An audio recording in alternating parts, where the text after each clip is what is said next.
दोस्तों आप सभी को सलाम, नमस्ते, सत श्री अकाल। दोस्तों आप मेरे वीडियो को अगर देख रहे हैं तो मेरे चैनल को लाइक सब्सक्राइब कीजिए और मेरे गाने को सुनिए। जाए मैं नौकरी पाभी से ना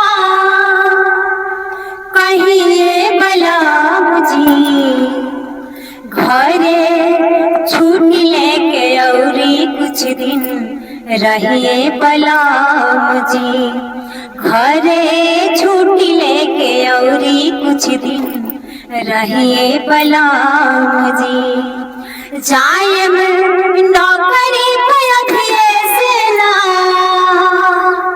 जाए मैं नौकरी पाभिए से ना कहिए बलाम जी, घरे छुट्टी लेके औरी कुछ दिन रहिए बलाम जी, घरे छुट्टी लेके औरी कुछ दिन रहिए बलाम जी। बड़ा दिन पर आइले बस 2-4 दिन ला, बड़ा दिन पर आइले बस 2-4 दिन ला, तरसील से जिया पर हम अखिया में नींद ला, तरसील से जिया पर हम अखिया में नींद ला। बिरहा बेधला धनवा कितना,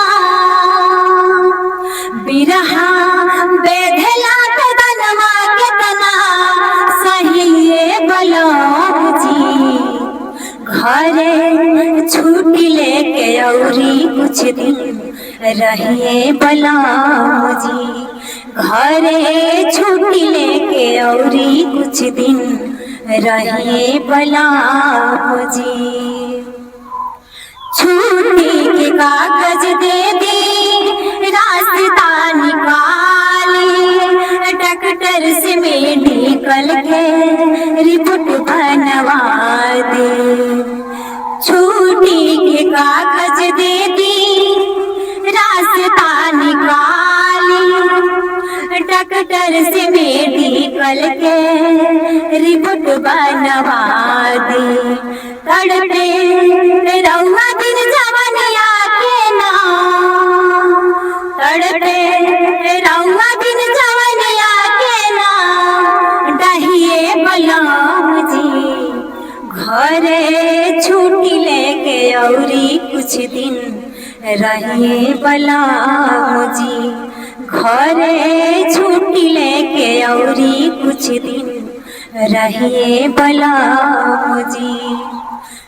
राउर नौकरिया बनल हमारी सहतिया, पेटवा के चलते भइल भारी दूर गतिया, राउर नौकरिया बनल हमारी सहतिया, पेटवा के चलते भइले भारी दूर गतिया। बहे नहिया के सनहिया,